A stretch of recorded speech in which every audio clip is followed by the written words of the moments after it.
Dave, as you walked through this journey, which was obviously painful when you shared that your son was homeless, when did you realize you were facing trouble of your own, as you said, and had to make a change?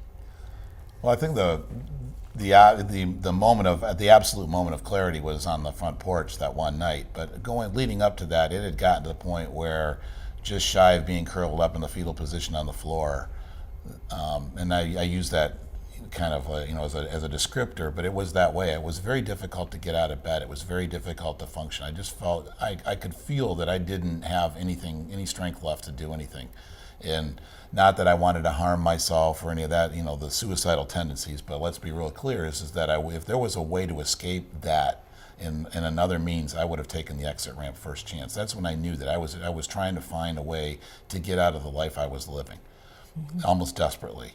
And I'm not that kind of guy. And so that's when I knew this is really a problem. And just the nature of the other stuff, I gained weight, my health was bad. I ended up with a tumor in my neck. And when I talked to the physician about the nature of the tumor, they go, it started about, when they told me how at the rate it grew and all that other stuff, it started about the time that I was dealing with my son's stuff. So the stress and the burden that I was bearing that, and just there were a lot of wake up calls like that. And while I'm probably the outlier as far as most parents is that I didn't seek help, I still haven't really sought help in groups. And the reason is that I really do enjoy the solitude of my bike rides. And people say, do you ride with people? Well, sometimes I ride with people, but there's something about just being out by myself. Before that, I was a runner. In high school and college, I was a swimmer.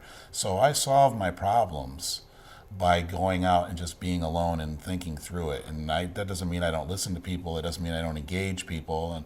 But I gather information on my terms and my ways. I sort it in my ways, and I turn it into productive energy.